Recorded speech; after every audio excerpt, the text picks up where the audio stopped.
So let's think of the elements of these stories, and you guys can fill in the blanks on these. I think as seminarians, hopefully you have your arms wrapped around this. Was it in this class? Did I tell you about teaching my fourth graders at church? Okay, and so this is all kind of in the background here. You can go to Sunday school and you can learn all the stories, but oftentimes we teach them in such a way that we can't put them in story form. We don't know the interconnections between them. So here we go. And I'm not going to spend a lot of time on this, but creation is fundamental. The very first verse of the Bible, in the beginning God created the heavens and the earth, that establishes the creator-creature distinction for us. And so we have the key figures that we find there, God and of course Adam and Eve, where humanity, Adam and Eve, the first man, the first woman, who I take to be historical folk in time, space, history, are created, and they're created in the image of God, and are given this right and responsibility to exercise dominion over all the earth. Genesis 3, very significantly, we get to the fall. The key figures there, clearly. Adam, Eve, God, and then Satan is introduced in the guise of a serpent.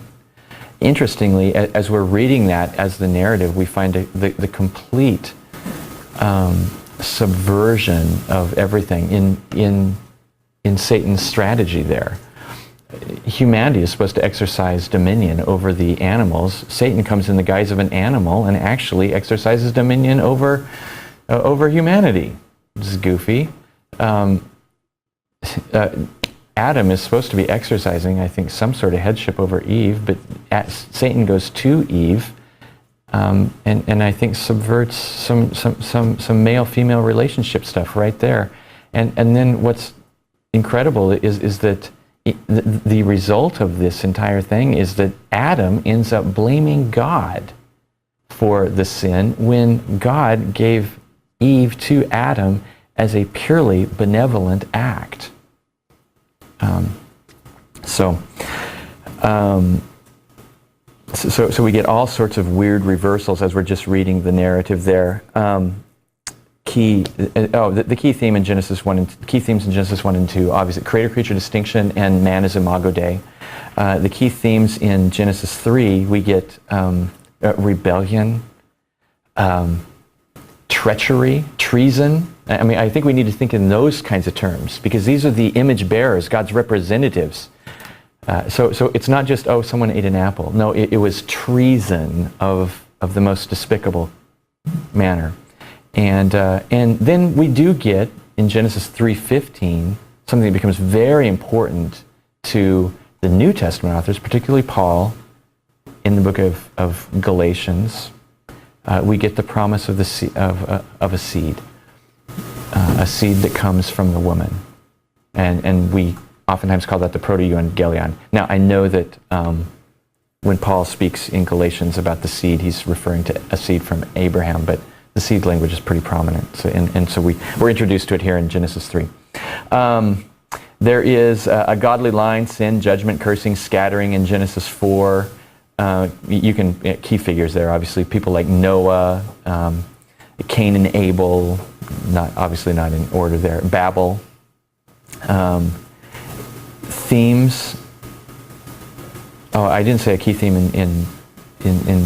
on B there with the fall. It was exile. Adam and Eve are driven from the presence of God. They're driven out of the place that God had prepared for them. So exile is the theme there. Sorry.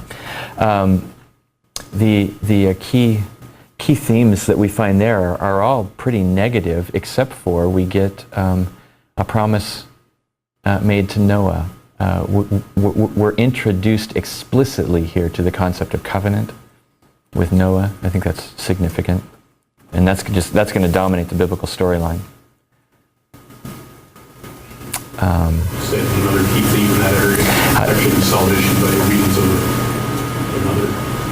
another. Say that again, Dave. Salvation by obedience of another. Yeah, that's an interesting thought too. Yeah, I actually have virtually nothing written down on my notes, so you guys are welcome to chime in on the key themes that you see originating here. That'd be helpful here. We get more cursing in Genesis 4 through 11. Cursing that will eventually be undone. Is scattering is a big issue with Babel. The call of Abraham in Genesis 12. And then that works its way out through the rest of the book. Key figures there, Abraham and his line, Isaac, Jacob, and Joseph. We get a lot about Joseph at the end. The key themes there, clearly, the promise made to Abraham. God makes a covenant with Abraham. And here, what was explicitly used in Noah's case, we are very much introduced to with all the structures of an ancient Near East covenant with Abraham. Abraham probably did not wonder what was going on when God cut the covenant with him. It would have made perfect sense to him. I think that's the dominant theme. And then also, and this is very important, I think, for understanding Genesis 12 through 50, is God's commitment to keep his word to Abraham. God's commitment to that godly line. And that dominates the whole rest of Genesis. Which, if you're like most American Christians, I don't know what it's like in other parts of the world, but on New Year's, everybody starts reading the Bible again. So you probably all have been reading Genesis lately. Has anybody been reading Genesis lately? Probably finished it, yeah. So, Israel, before David, there's no magic to these categories I'm given. We have the Exodus in Exodus 1 through 15. Moses, of course, is the key character there, but we're also introduced to Aaron in this, and the tribe of the Levites as a priestly line becomes a big deal in the storyline.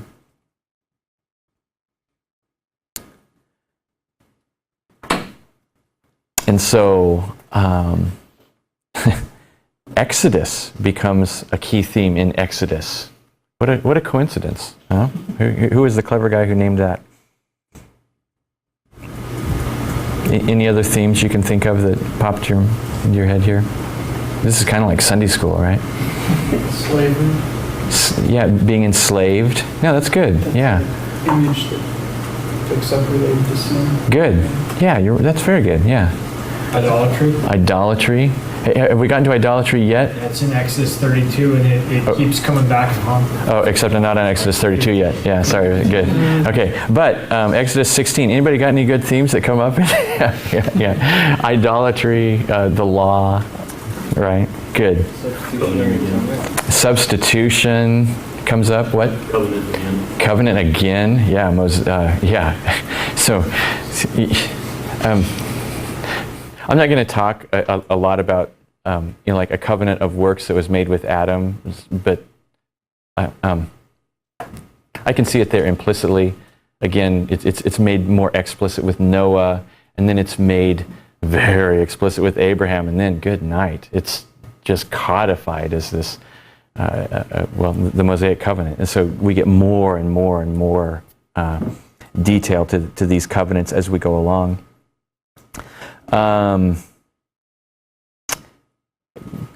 Holiness is a big deal, I think, as we're working through Leviticus. And continued failure. Failure. Yeah. The Old Testament, for the most part, is just a big book of failure, isn't it? It's just, yeah. Wilderness failings. Numbers and Deuteronomy. Obviously, the Israelites, Moses. Some biblical theological themes that are going to be picked up in Numbers and Deuteronomy. We get the serpent on a stick, I suppose. I mean, that's not a big theme, but Jesus noticed it. Anyway, what's that? Cursing and blessing for obedience and disobedience is made very explicit again in the Mosaic covenant in Deuteronomy 28, 29, and 30. Good. Sacrifice again. Good. Deuteronomy, the love of God. Election. The election of Israel for no obvious reason known to mortal man. That kind of thing is big. Oh, okay, priests interceding. Good.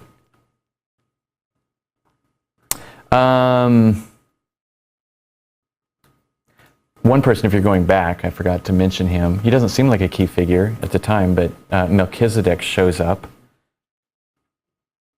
And what a strange person in the narrative. If you're reading, and unless you're not, like if you're just so used to reading the story of Melchizedek, it might not strike you, but try to read it with fresh eyes, and you go, who is this guy? He just shows up, and what? Where did he come from? Where did he come from, and why does he, how is he a priest of the Most High God? The questions that come to mind when you're introduced to Melchizedek are remarkable. And then he disappears, never to be heard from again, except he shows up, like in, what, Psalms? I think he's in the Psalms, and then obviously in Hebrews. So he's there. Now there's lots of other characters, but Melchizedek is so bizarre that your attention is drawn to him because he's so incomplete. He's so out of context. Yeah. Okay, the United King. Possession of the land, Joshua through Ruth. What do we find there? Key figures, obviously, Joshua, the judges, different judges, and then Ruth.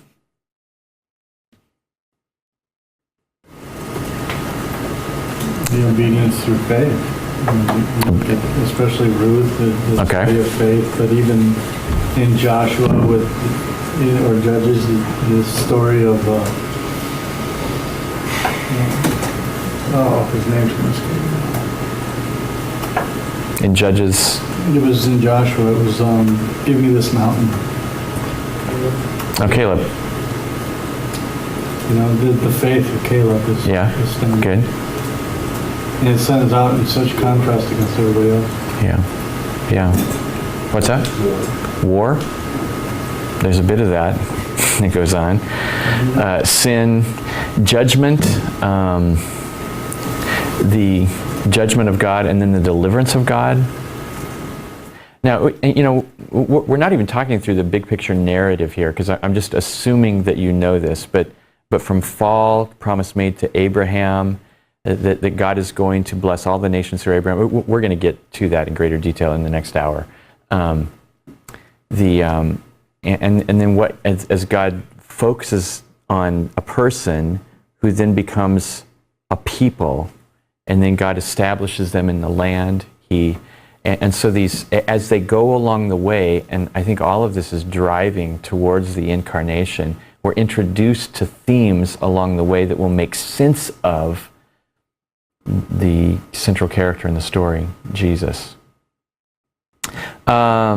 We get to the United Kingdom with Saul. Obviously, we're introduced there to Samuel, who is kind of the last judge, first prophet.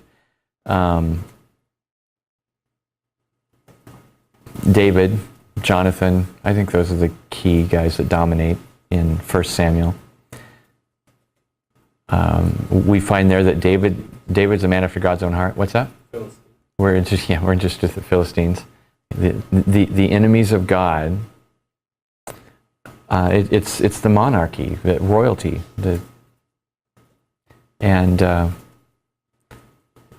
with David we find this towering figure. So in 2 Samuel and then in 1 Chronicles we're introduced to David. The Davidic covenant, the promise God made to David, is going to dominate, I think, the biblical storyline, and it's going to dominate Israelite history as there's always a yearning for a return to David, to the glory of David. And that yearning is not just a wistful return to the glory days, like you might want to go back to when you were a senior in high school and could play basketball. It's rooted in promise. God made no promise that you're ever going to be able to make that jump shot again, right? Those days aren't coming. Right? Maybe new heavens and new earth. But for the Israelites, as they wistfully look back, they could do that in faith because there was a promise that God would deliver, right? And deliver in what way? By this Davidic heir. He had made a promise to David himself, and then the prophets kept reminding the people of that one day there's going to be another David. There's going to be a son of Jesse who is raised up for you. Solomon then, in 1 Kings and 2 Chronicles, Solomon is simultaneously a glorious figure and then a tragic figure as well. We're introduced to the concept of wisdom, a divided heart.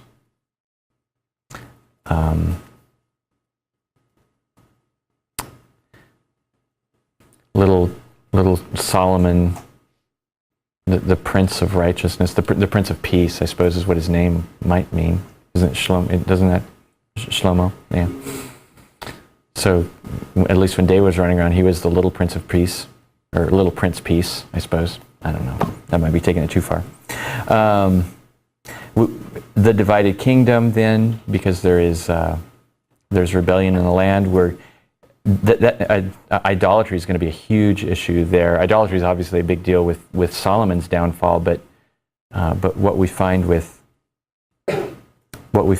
Jeroboam is that he institutes nationalistic idolatry, and then what we find with Omri and then Ahab especially, institutionalized pagan idolatry, as if making an image that kind of is supposed to remind people of the God of their fathers wasn't enough. Ahab introduces the whole ancient Near East pantheon of gods. Exile, then, we find in Esther, Daniel, Jeremiah, Ezekiel, Nahum, and Zephaniah. God did exactly what he said he was going to do in Deuteronomy chapter 28. Sent them all into exile. The key figures there are probably the names of the folk you see, the major prophets, minor prophets.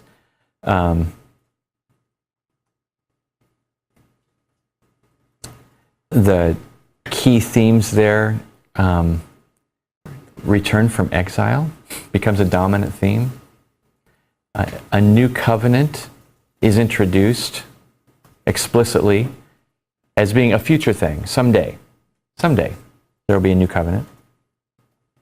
And God will do for you in the new covenant what you could not do under the law, the old covenant. Return from exile, Ezra, Nehemiah, Haggai, Malachi. What do you think the themes of the return from exile are? Kind of depends on who your Bible lit teachers were. But what's that? There's return from exile. Yeah, they're doing that. But it's only kind of return from exile. It's bittersweet. It's the God's presence isn't there anymore. And that manifests itself when the people go and they look at this kind of new temple that they've kind of jerry-rigged up. In a sense, there's also the promise of God's return. Yeah, good. Yeah.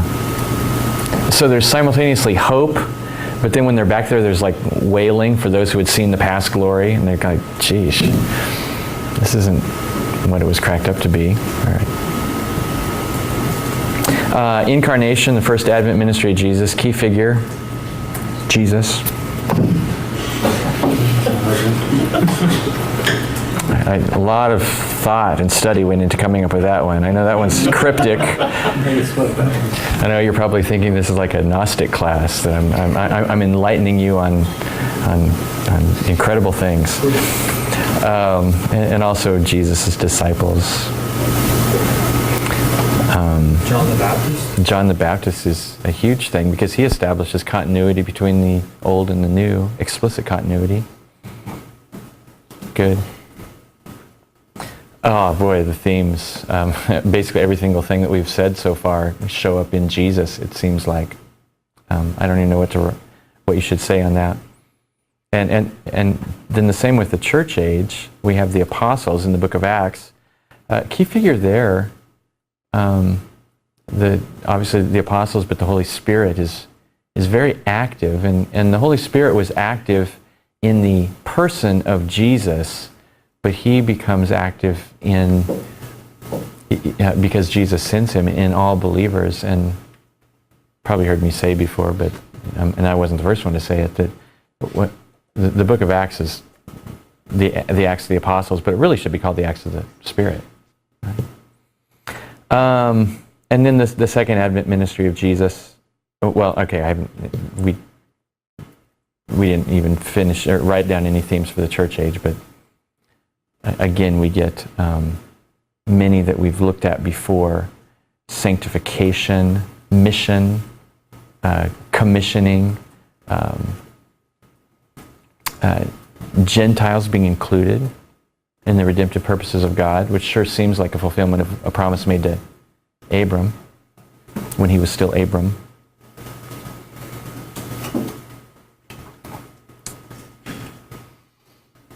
And yet, this is so broad. We'll just move on. Second Advent ministry of Jesus in the eternal state. Key figures there. Again, Jesus, God, the Father.